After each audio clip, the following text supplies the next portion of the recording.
los bendiga. Bienvenidos a nuestro culto vespertino. Mi nombre es Viviana. Mi nombre es Liliana. A continuación vamos a obtener una lectura bíblica de Mateo 2, del 1 al 11. La visita de los magos.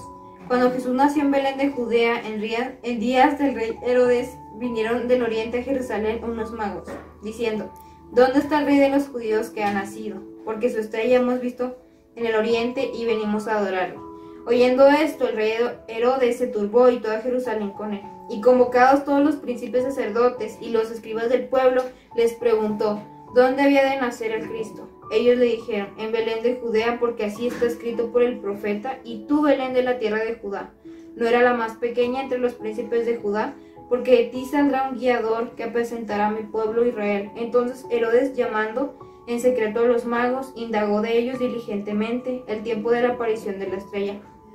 Y enviándolos a Belén, dijo: id allá y averiguad con diligencia acerca del niño, y cuando la halléis, hacedmelo saber, para que yo también vaya y le adore. Ellos, habiendo ido al rey, se fueron, y aquí la estrella que habían visto en el oriente iba delante de ellos, hasta que llegando se detuvo sobre donde estaba el niño. Y al ver la estrella se regocijaron con muy grande gozo. Y al entrar en la casa, vieron al niño con su madre María, y postrándose lo adoraron y abrieron sus tesoros.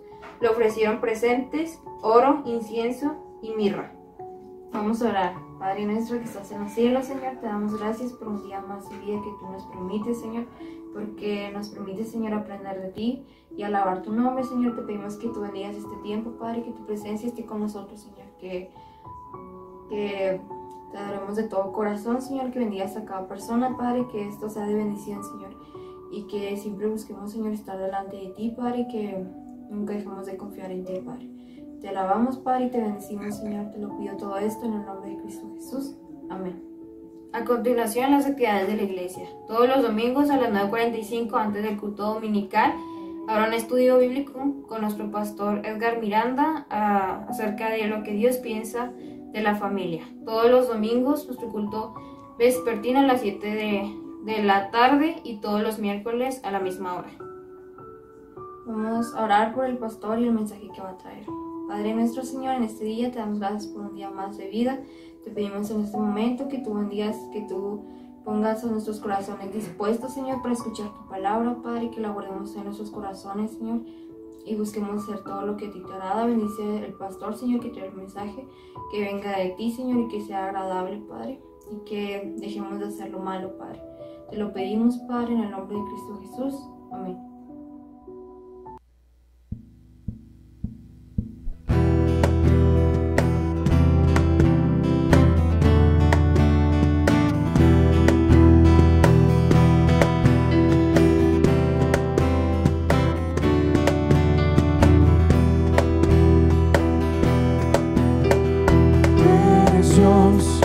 Eres rey, eres grande y temible.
estar ante ti, adorando frente al mar de cristal, entre la multitud. En asombro ahí me habré de postrar y mi canto uniré a millones proclamándote Rey, y mi voz oirás entre las multitudes cantar. Digno es el Cordero de Dios, el que fue inmolado en la cruz, digno de la honra y el poder, la sabiduría suya es, y al que está en el trono sea honor. Santo, santo, santo es el Señor, reina por los siglos con poder. Todo lo que existe es por Él.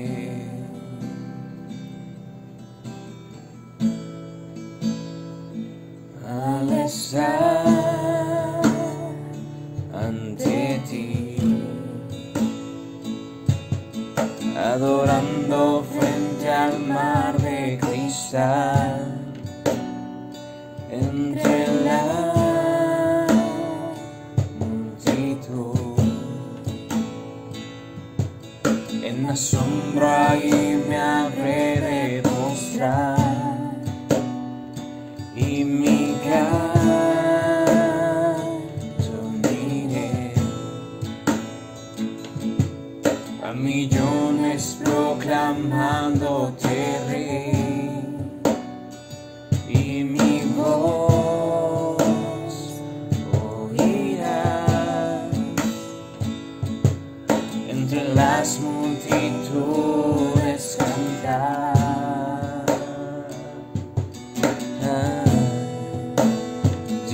Es el Cordero de Dios, el que fue inmolado en la cruz, digno de la honra y el poder, la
vestido en majestad, la tierra alegre está, la tierra alegre está,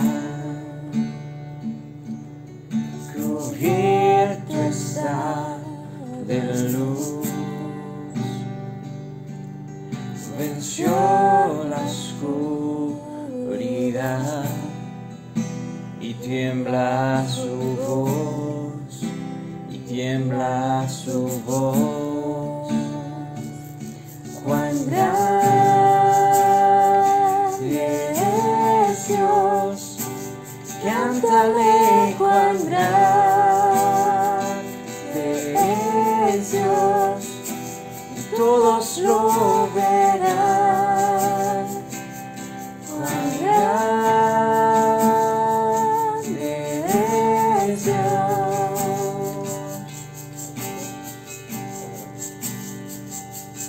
cuán grande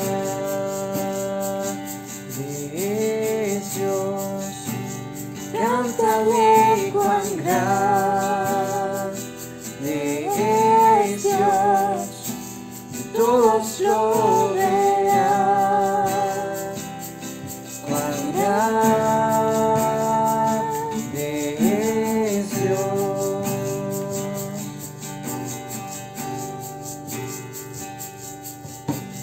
Día a día Él está,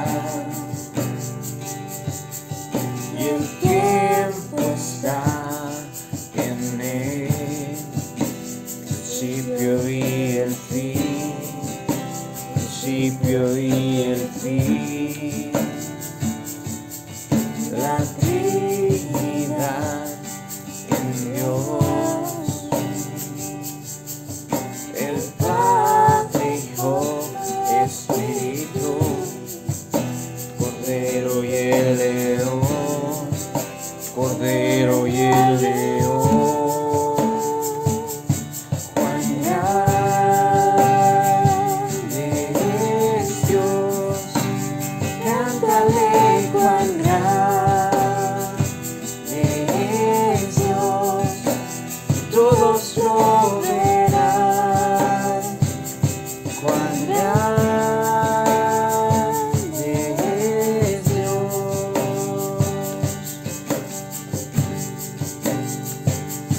cuán grande es Dios, cántale cuán grande es Dios, todos lo verán. Cuán grande es Dios,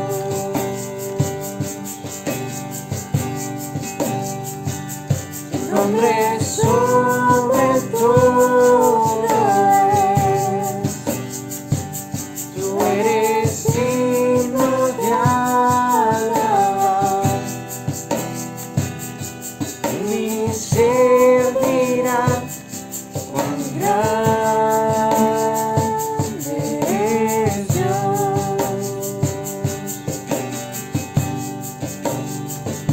El nombre sobre todo es, tú eres digno de alabar,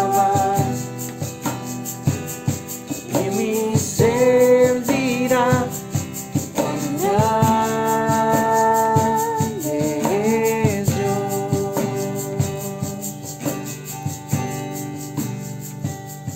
Cuán grande es Dios, cántale cuán grande es Dios, y todos lo verán. Cuán grande es Dios.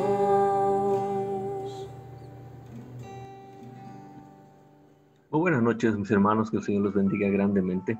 Antes que nada, me gustaría agradecer a todos aquellos hermanos y hermanas que tuvieron la oportunidad de participar hoy por la mañana en esta reunión de familias en donde comenzamos a ver, mejor dicho, qué es lo que el Señor dice en su palabra acerca de las familias. Y ya que cada uno de nosotros está involucrado en una familia, bueno, pues de una u otra manera debemos acercarnos a lo que Dios dice acerca de ello en su palabra, para que entonces podamos hacerlo de la mejor manera. Especialmente aquellos que decimos que creemos en Jesucristo y que le seguimos, debemos ir a la palabra para saber cuáles son las instrucciones que el Señor nos ha dado para poder vivir y colaborar en familias como Él lo desea. Así que yo le invito, si es que usted no ha tenido la oportunidad del día de hoy, a que se involucre el siguiente domingo.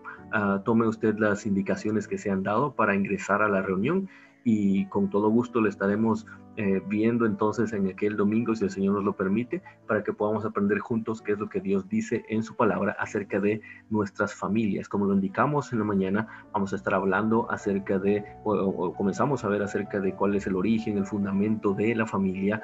Estaremos hablando acerca del matrimonio, acerca de la relación entre padres e hijos, y vamos a hablar también acerca de cuál es el impacto de la familia en la iglesia local. Vamos a darnos cuenta que Dios ha planeado todo esto de una manera tan impresionante, que todo tiene una relación correcta, y cuando entendemos esa relación, entonces podemos crecer realmente, no solo como familias, sino como iglesias locales. Yo le invito entonces a que participe. ¿Qué le parece si oramos y le pedimos al Señor que nos ayude a comprender lo que hoy quiere que podamos ver en su palabra? Bendito Padre Celestial, agradecemos, Señor, por tu bondad, porque en tu infinita misericordia nos das la oportunidad de que podamos reunirnos nuevamente, Señor, aún así a la distancia, Padre, pero usando los medios que tú también con tu bondad nos has dado. Te rogamos, Señor, que tú nos ayudes a que en tu palabra podamos encontrar esas respuestas, esa afirmación que tú quieres que tengamos.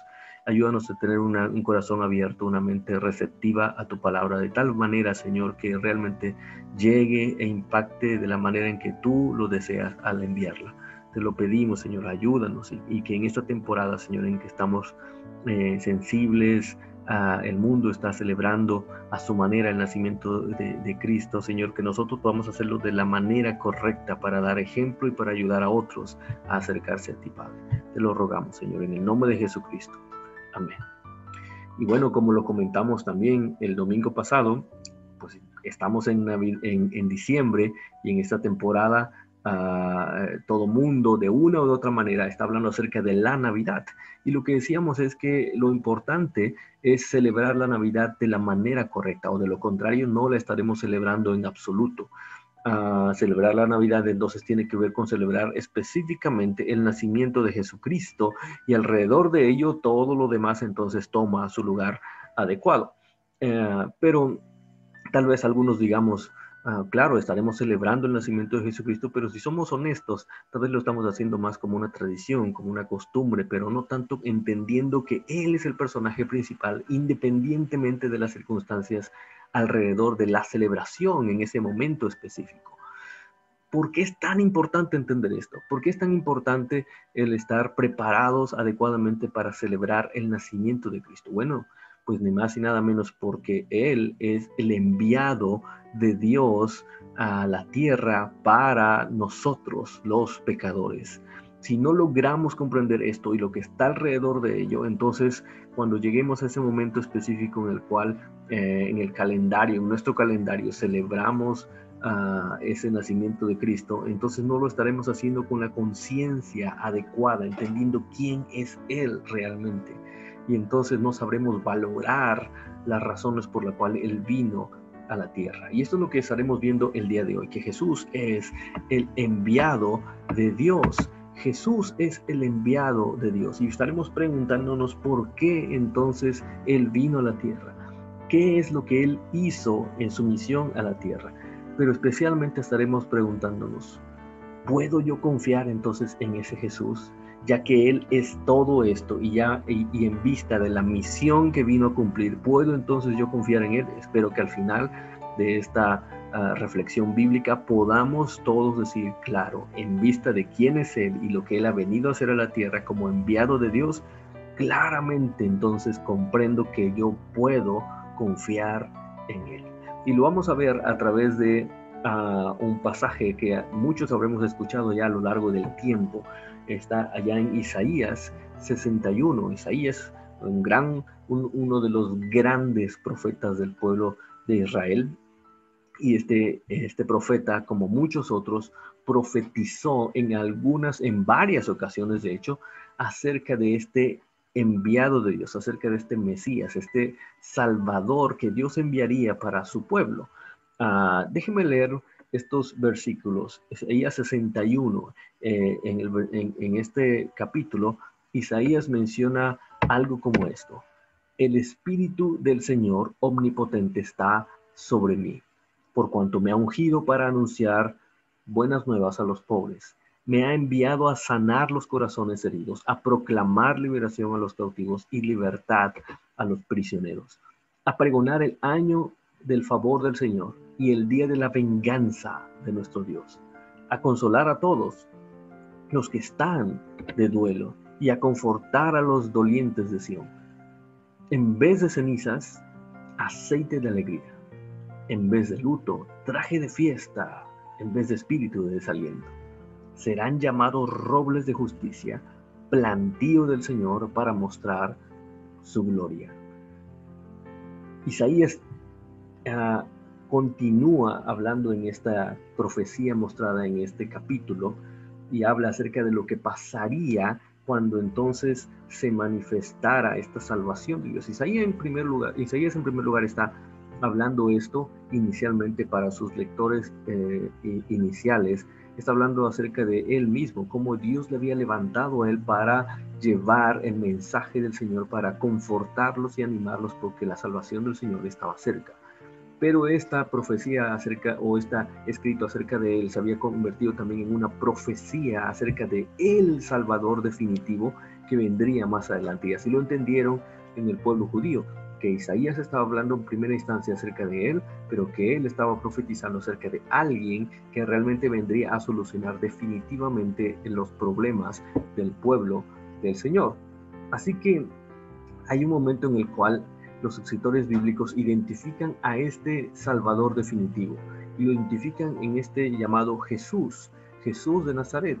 Jesús entonces se convierte en ese enviado de Dios, en ese ungido de Dios. Recordemos que los ungidos fueron muchas personas alrededor de la historia y tenían una misión específica de parte de Dios, y se identificaban porque llegaba un sacerdote seleccionado por Dios para que les derramara aceite en la cabeza, y ese ungimiento significaba que Dios les estaba eligiendo para una tarea específica, y esa tarea específica tenía que ver generalmente con la liberación del pueblo de Dios a través de esta persona. Puede ser a veces un hombre o una mujer, podrían ser ellos.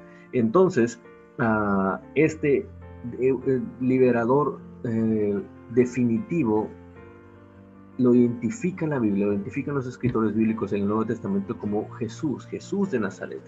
Él era el elegido de Dios para liberar a su pueblo de su principal enemigo. Ahora se muestra, desde las profecías del Antiguo Testamento se muestra que el principal enemigo del pueblo de Israel, como lo vimos el domingo pasado, no eran los pueblos que les oprimían a lo largo de su historia. Era su pecado, su corazón duro y desobediente, al cual regresaban constantemente en un círculo vicioso de rebeldía delante del Señor. Dios quería salvarles de ello porque el final era un camino de muerte, y entonces envía a Jesucristo para salvarles de eso, y se convertía así en el ungido de Dios. Dios ya había anunciado entonces a este enviado suyo en muchas ocasiones y había dicho lo que pasaría cuando Él llegara y lo que Él haría. Así que muchos de ellos ya sabían acerca de esta profecía. Lo habían esperado por muchos años, más de 400 años, en los cuales el Señor directamente ya no habló por boca de ningún ser humano. Así que entonces, ¿cómo podrían distinguir a este enviado de Dios cuando Él llegara?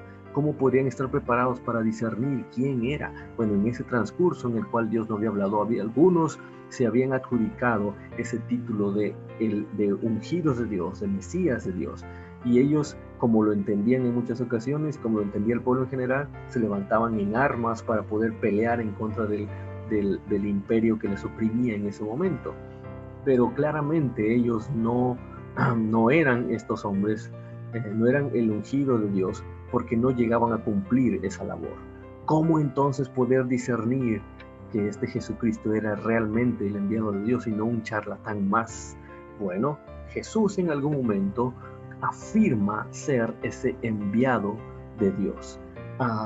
Nos menciona la Biblia ahí en Lucas, que él, en Lucas 4, que él fue a Nazaret, en el lugar en donde él se había criado. Mucha gente le conocía a él, y en un sábado entró en la sinagoga, como era la costumbre de él y la costumbre de todos los varones que estaban en esa ciudad.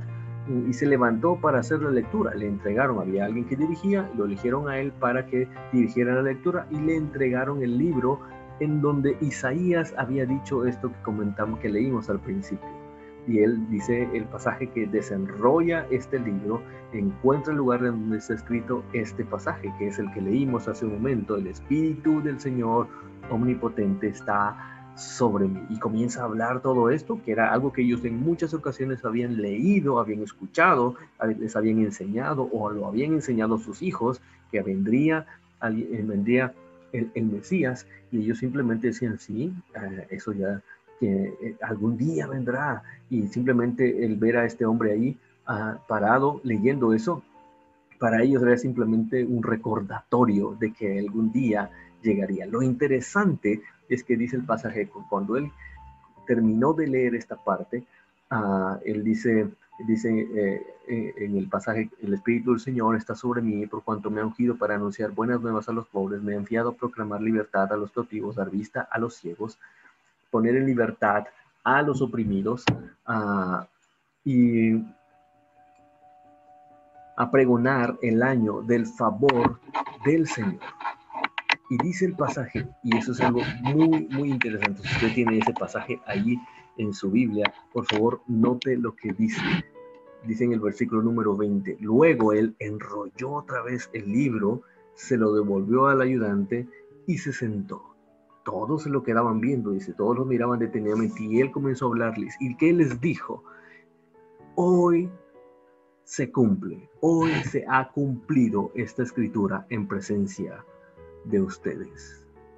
Ya llegó ese Mesías, ya llegó aquel sobre el cual está el Espíritu del Señor para traer libertad.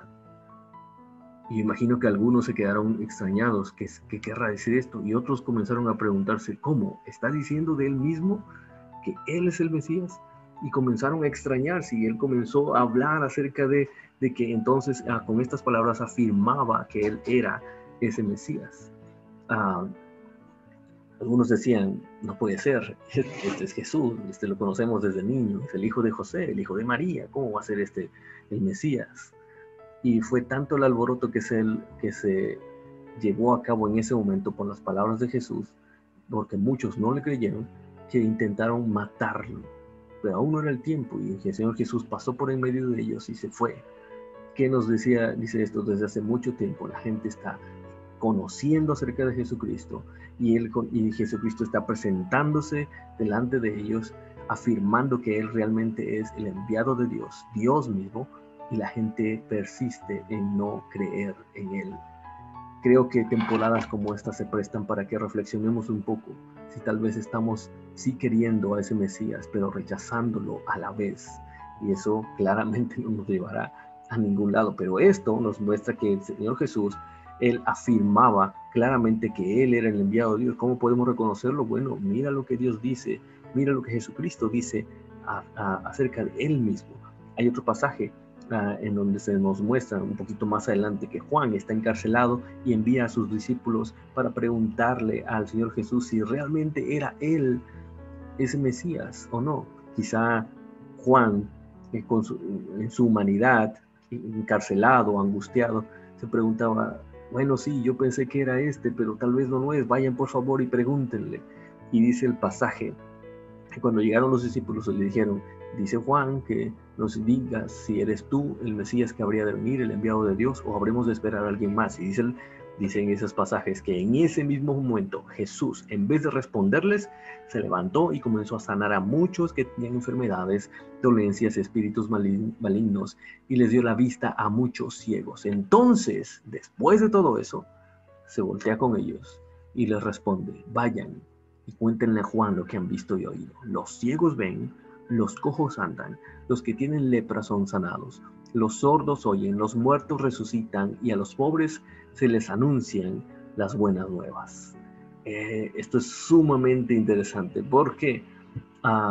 Porque lo que Jesús le está diciendo a Juan, le está enviando a decirle a Juan, era: claro que soy el Mesías, pero en vez de decirlo en esas palabras, se lo decía con la evidencia. ¿Por qué? Porque las profecías decían eso. Las profecías decían, sí, que el Espíritu del Señor estaría sobre esa persona para dar las buenas nuevas a los pobres, como Jesús lo dice aquí. Pero también, por ejemplo, allá en Isaías 35, 5 y 6 se menciona esto, que entonces cuando se manifestara ese Mesías, los ojos de los ciegos serían abiertos y los oídos de los sordos se abrirán. Entonces el cojo saltará como un ciervo y cantará la lengua del mudo.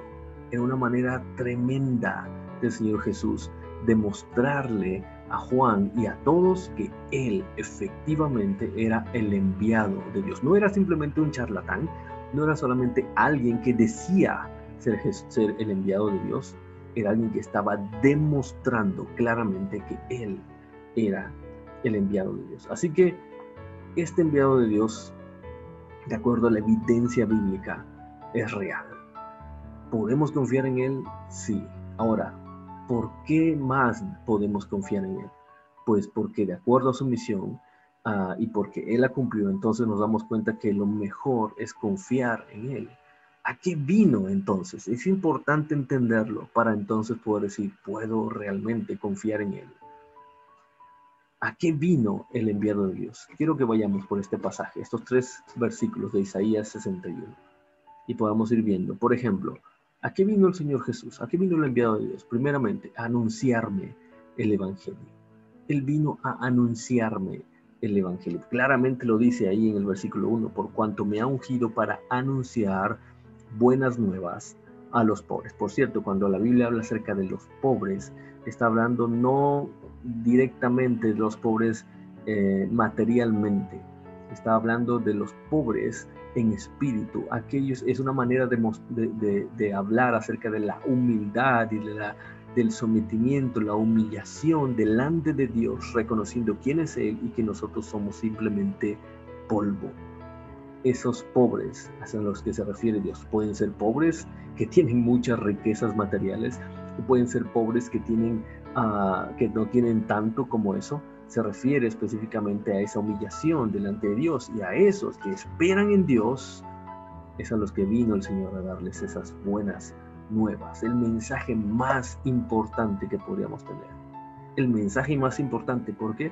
Pues porque teníamos el problema más importante, más grande en nuestro pecado, que ya vimos no podíamos librarnos de él. Así que este no es un mensaje de liberación de un gobierno, aunque el Señor es quien gobierna por encima de cualquier imperio y por encima de cualquier rey. No era un mensaje de liberación de asuntos secundarios, importantes pero secundarios, como si las riquezas, como habré de casarme o no, o incluso, ¿será que el Señor quiere sanarme de esta enfermedad o no? Es un momento importante, pero es secundario cuando nos enfrentamos a nuestro problema más grande. Y aún así, todos esos problemas se encuentran solución en Jesús. Este era el mensaje de que nuestro problema principal, el pecado de nuestro corazón que nos hace apartarnos de Dios y sufrir de las consecuencias, ahora ya tiene una solución. Esas eran buenas noticias. Ya Dios ha provisto la solución, y para eso Dios envió a Jesucristo, para que nos diéramos cuenta que Él venía a anunciarnos su evangelio, la buena nueva de que al fin nuestro problema más grande tenía solución. Así que cuando encontramos a un Mesías, a otro Mesías, dando énfasis a otras buenas noticias, bueno, podemos estar seguros de que ese no es el enviado de Dios. El enviado de Dios enfatiza el mensaje del evangelio de Dios. ¿A qué más vino Jesucristo? ¿Y por qué, y por qué entonces podemos seguir confiando en Él? Bueno, porque Él vino a sanar mi corazón. Usted puede decirlo claramente ahí. Él vino a sanar mi corazón. Dice el versículo, Él me ha enviado a sanar los corazones heridos. me ha enviado a sanar los corazones heridos. ¿Habrá alguien en la tierra que haya existido, que exista ahora o por existir, que no luche con heridas en su corazón? Seguramente no es así. ¿Sabe por qué? Porque el pecado, esencialmente, lo que produce en nuestro corazón, aparte de la muerte, y de ahí deriva todo el resto, es heridas en nuestro corazón. El pecado nuestro, claramente, y el pecado de otros, que también nos afecta y afecta a nuestro corazón. Quizá algún amigo que nos ha traicionado, quizá un padre, una madre que nos ha fallado, un hijo que nos ha herido con sus decisiones, o un ser querido que nos dejó y nos abandonó, nos dejó caer en nuestra vida. El pecado nuestro y el pecado de los demás tiene el gran poder de golpear los corazones, y vivimos y batallamos con cada consecuencia de ese pecado.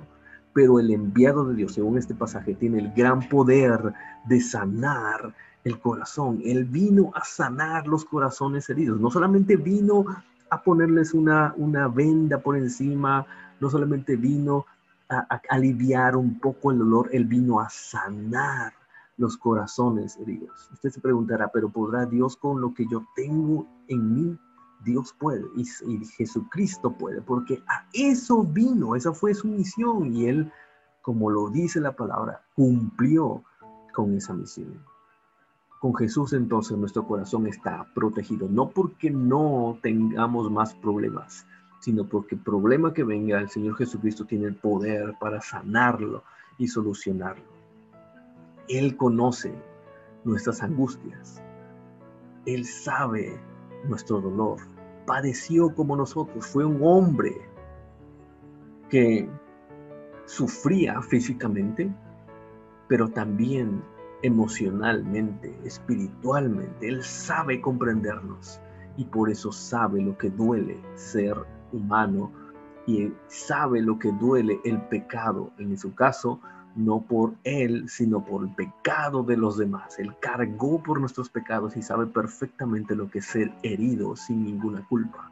Y él entonces nos comprende claramente. Por eso la Biblia nos dice que no tenemos un sumo sacerdote incapaz de padecerse de nuestras debilidades. No es alguien que está lejano, sino tenemos a alguien que ha sido tentado en todo de la misma manera que nosotros, aunque sin pecado. Así que, dice la Biblia en Hebreos 4, ya que eso es así, entonces dice, acerquémonos confiadamente al trono de la gracia para recibir misericordia y hallar la gracia que nos ayude en el momento que más la necesitamos, en el momento en el que más duele en nuestro corazón, en el momento en el que más angustia y aflicción hay. Acerquémonos confiadamente porque Él nos comprende, Él sabe lo que es ser golpeado por el pecado, y el pecado de todos nosotros cayó sobre Él. Así que si hay alguien que puede comprendernos, créalo, ese es Jesucristo, el enviado de Dios. ¿Sabe por qué? Él fue abandonado por su propia familia, porque la Biblia dice que esa familia se avergonzaba de Él. Él fue seguido por gente que solo se quería aprovechar de Él. Él fue calumniado muchas veces por gente que lo odiaba sin razón. Él fue abandonado por su círculo más íntimo de amigos en su momento más difícil. Él fue negado públicamente por uno de sus amigos. Él fue traicionado y vendido por otro de ellos. ¿Nos comprende? Claro que sí. Él sabe lo que es tener un corazón herido, pero ¿sabe qué es más importante? Que Él sabe sanar ese corazón herido. El enviado de Dios entonces viene a sanar tu corazón herido. Nadie más puede hacerlo como Él lo hará. ¿Puedes confiar en Él? Claro que sí. Él ha demostrado que Él es el enviado de Dios y la Biblia dice que ese enviado de Dios puede sanar tu corazón. ¿Sabes qué más puede hacer ese enviado de Dios? Ese enviado de Dios también vino a darnos libertad. Vino a darme libertad. Vino a darte libertad. Es lo que dice el versículo 1. Él dice, yo vine a proclamar liberación a los cautivos y libertad a los prisioneros. Ahora, tal vez tú digas, bueno, yo no necesito ser librado de nada. Yo no soy esclavo de nadie. Yo no necesito ser liberado. Yo conozco a alguien que sí, porque está en adicciones, porque está en aquellos hábitos pecaminosos, pero yo no.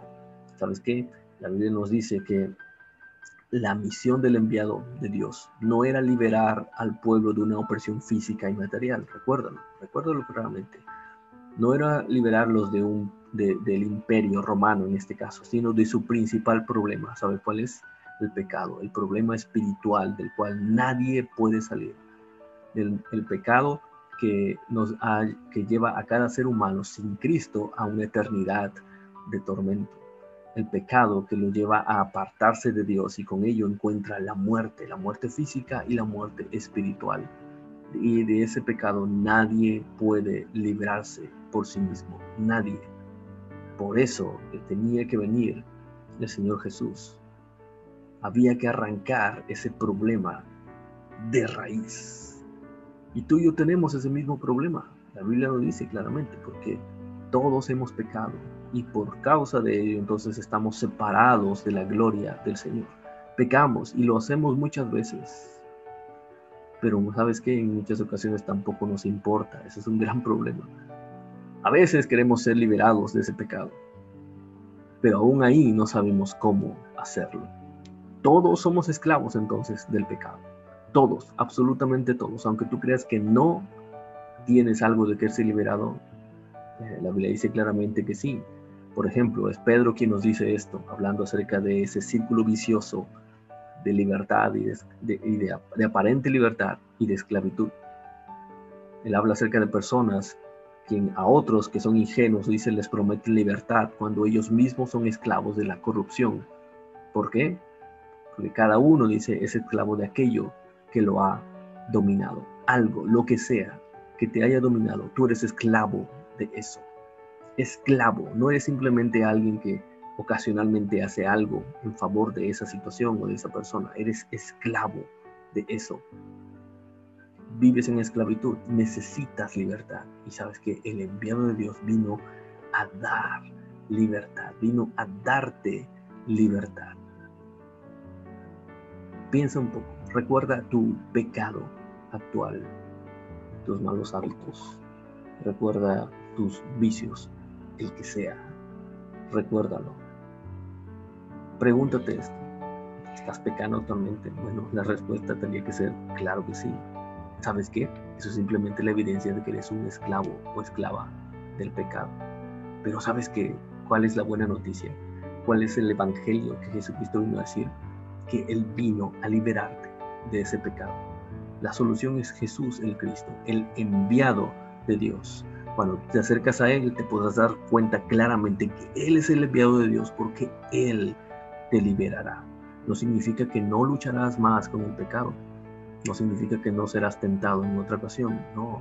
Pero te darás cuenta que Él te dará el poder, te dará la salida porque Él luchará por ti, porque Él ha venido a quebrar esas cadenas de opresión y te ha dado esa libertad de una vez y para siempre. Pero tú necesitas acercarte a Él. Tú necesitas realmente creer que Él es el enviado de Dios. Hay algunas otras cosas que el enviado de Dios vino a hacer y por lo cual podemos confiar entonces en Él. Una de ellas más es que Él vino a anunciarme la presencia de Dios. Anunciarme la presencia de Dios, dice el pasaje. Me ha enviado Dios a pregonar, a predicar, a proclamar el año del favor del Señor y el día de la venganza de nuestro Dios. El año del favor del Señor, bendición, y el día de la venganza de nuestro Dios, juicio, bendición y maldición. Justicia, juicio de parte de Dios. ¿Qué nos está diciendo aquí básicamente este enviado de Dios? Que su presencia, su llegada significaría, mejor dicho, su llegada significaría que la presencia de Dios está ahí para bendecir, para juzgar a todos. Él vino a anunciarme la presencia de Dios y necesitábamos reconocerlo porque dice la Biblia y menciona que el pueblo de Israel y todos nosotros, mientras no somos conscientes de la presencia de Dios, entonces vivimos pensando que no ocurrirá nada. Pero Dios en muchas ocasiones nos muestra claramente que eso no es así. Llegará el momento en el cual tú y yo vamos a presentarnos delante de Dios y le daremos cuentas. de lo que hemos hecho o no. Y entonces recibiremos conforme a ello. No significa, para los creyentes en Cristo, no significa que ahí sabremos si somos salvos o no. No, la Biblia dice que por causa de Cristo, si el Señor nos ha salvado y nosotros lo entendemos así, y podemos estar seguros de que somos salvos. Pero ahí habla de que no, ahí no dice que no seremos juzgados. Lo que está diciendo ahí es que Dios realmente pondrá las cosas en orden y nos dará de acuerdo a lo que hemos hecho o no en la eternidad. Así que esto es una advertencia, y es una advertencia a tiempo, y podemos estar seguros que también es muestra del amor de Dios, quien quiere que vivamos siendo conscientes de la presencia de Dios en nuestra vida para hacer lo correcto. Es interesante que en Lucas, cuando el Señor Jesús se levanta a abrir el rollo y lee este mismo pasaje, Él no lee acerca del día de la venganza de nuestro Dios. Él simplemente menciona que Él ha venido a pregonar el año del favor del Señor. ¿Por qué? Porque el día del favor del Señor se cumplía con Él ahí. Hoy se ha cumplido esto aquí, estoy aquí, y es una muestra del favor de Dios. El día del juicio, el día de la venganza de nuestro Dios vendría después, pero ellos debían entender que Dios ya había llegado ahí, había enviado a su libertador para mostrarles su favor. La presencia de Jesucristo entonces indicaba la presencia de Dios. Dios ya había llegado, Dios se hacía presente, Dios ya estaba ahí. El primer mensaje ahí en Marcos que se registra del Señor Jesús es precisamente eso: arrepiéntanse porque el reino de Dios ya ha llegado, ya está aquí. Así que todos debían vivir conscientes de eso. Dios ya estaba aquí y Dios está aquí, según lo que dice el pasaje, para liberarte. Dios nos bendice entonces a través de Jesucristo, pero también, recordémoslo, nos juzgará por medio de Él. Eso es parte indispensable del Evangelio, de las buenas noticias. Vivimos ahora en gratitud para el Señor. Vivimos ahora queriendo agradar a nuestro Dios, pero debemos vivir también conscientes de que el Señor está cerca y por tanto debemos permanecer fieles. Y quizá habrá alguien que no se identifica como cristiano o cristiana en esta tarde, en esta noche, pero sepa que esta muestra, esta advertencia de Dios también es para usted. No importa si usted cree o no en Jesucristo, usted también se presentará delante de Él. Y qué importante es que entendamos que Él vino a anunciarnos la presencia de Dios. Dios está consciente, Dios está viendo, está observando todo lo que hacemos o lo que no hacemos. Y Dios nos llamará a cuentas. Por tanto, hoy, como dice la Biblia, es importante que hoy usted y el Señor Jesús se pongan a cuentas. Y hoy usted se acerque a Él. ¿Puede usted confiar en Él? Claro que sí, porque Él ha venido a anunciarnos las buenas nuevas del Señor Jesús, de nuestro Dios. Y por último, ¿a qué más vino? ¿A qué más vino este enviado de Dios? Él vino a cambiar mi realidad para mostrar su gloria. Dice el pasaje, el Señor Jesús hablando acerca de Él, que me ha enviado Dios a consolar a todos los que están de duelo y a confortar a los dolientes de Sion. En vez de cenizas, aceite de alegría; en vez de luto, traje de fiesta; en vez de espíritu, de desaliento. Serán llamados robles de justicia, plantío del Señor, para mostrar su gloria. ¿Sabe qué está diciéndonos aquí en la primera parte? En básicamente todo este pasaje. Lo que nos está diciendo esta parte es que Él vino a transformar nuestra realidad. A los que están de duelo, dice, los transformará de tal forma que serán consolados. A los que están con dolor, los vino a confortar. A los que están en luto, a los que están en desaliento de espíritu, vino a darles aceite de alegría y ponerles un traje de fiesta. Aquellos entonces que estaban en lo poco, ahora serán como robles, dice, de justicia, mostrando el carácter de Dios. Serán como el plantío el sembradío de Dios. Pero todo esto tiene una razón, y eso es mostrar la gloria de Dios. Muchas veces escuchamos acerca de que Dios ha venido a hacer estas cosas, ¿sí? Y nos gusta eso. Él vino a levantarnos y a animarnos y a transformarnos, a quitar todo lo viejo y nos hace nuevos, y podemos avanzar y podemos crecer entonces y podemos hacer lo que queramos, pensamos. Dios puede hacerlo y Dios lo hará. Pero ¿sabe qué? Hay una razón para eso. La razón por la que vino Jesucristo no fue simplemente para que podamos vivir bien. Él vino para que podamos, sí, vivir bien, y entonces que sea evidente que eso solamente puede hacerlo Dios. ¿Se da cuenta? Él vino para que a través de nuestras circunstancias se pueda mostrar que era imposible que usted y yo pudiéramos salir de ahí a menos que Dios estuviera presente. ¿Se da cuenta? Él vino entonces, el enviado de Dios vino a cambiar nuestra realidad para que podamos ser ejemplos vivientes de que Dios está aquí. Y eso debe ocasionar tal impacto, tal asombro en las personas, que no tengan más remedio que reconocer la gloria de Dios, quien es capaz de hacer ese cambio radical en cada uno de nosotros. Porque a lo vil y menospreciado fue a lo que Dios escogió para avergonzar a los soberbios. ¿Sabe quiénes somos nosotros? Somos lo vil y somos lo menospreciado del mundo, porque así lo ha decidido Dios, para que entonces la soberbia del mundo sea aplastada cuando se den cuenta que Dios puede transformarnos a usted y a mí.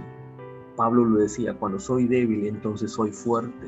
Y la gente a su alrededor debe darse cuenta de lo mismo, porque ahí es donde reposa, es donde se muestra el poder de Dios. Así que piénsalo.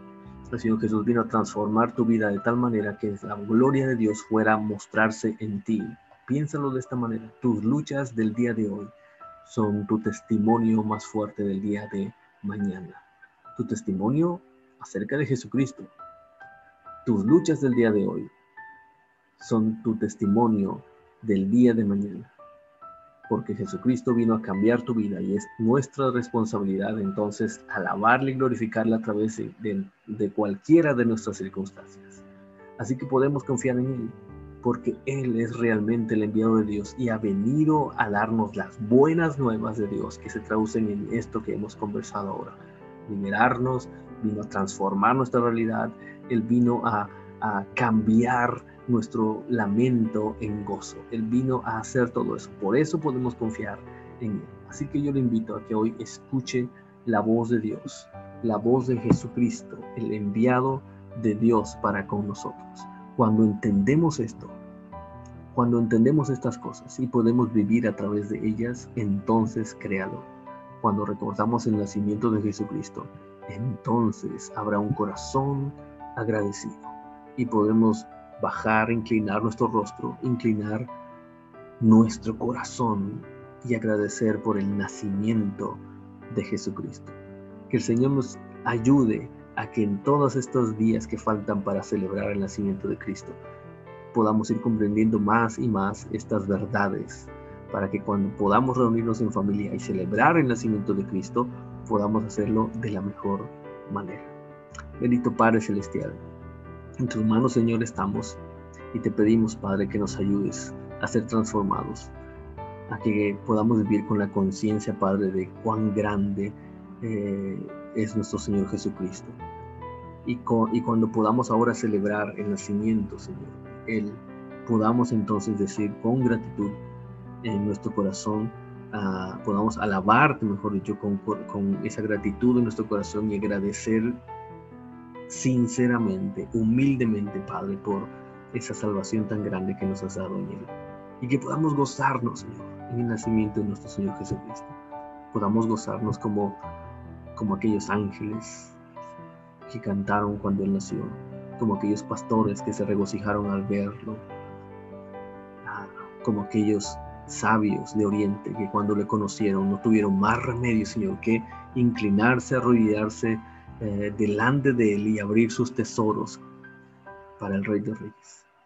Te lo ruego, sí, Señor. Ayúdanos a reconocerlo y a confiar cada día en Jesucristo, nuestro Señor, tu enviado.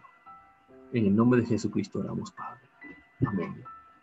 Amén. Que el Señor nos siga bendiciendo, mis hermanos, que el Señor nos ayude a que podamos realmente confiar en Jesucristo, en el enviado de Dios, cada día de nuestra vida. Bendiciones, mis hermanos. Hermanos, vamos a hacer una oración para finalizar nuestro culto. Vamos a orar. Padre Celestial, Señor, gracias te damos en este día, Padre, alabamos tu nombre y nos gloriamos en ti, Padre. Te agradecemos, Padre, por este tiempo, Padre, que nos permites, por las medidas que nos das, Padre. Te ruego que pongas en nosotros el deseo de estar siempre alegres, de buscarte en todo momento, Padre, de buscar estar en comunión contigo, Padre. Danos sabiduría y entendimiento, Padre. Ponemos nuestra vida en tus manos, Padre. Te pido por nuestra iglesia, que a pesar de la distancia, Padre, nosotros estemos firmes y arraigados a tu palabra, Padre, unidos como congregación, Padre. Te ruego por esto, confiando en que tienes el poder para hacer todas las cosas, Padre, que tu voluntad es perfecta. Te ruego por esto, Padre, y bendigo tu nombre por siempre. En el nombre de Cristo Jesús, amén. Estamos despedidos, hermanos. Dios les bendiga. Que tengan bonita noche.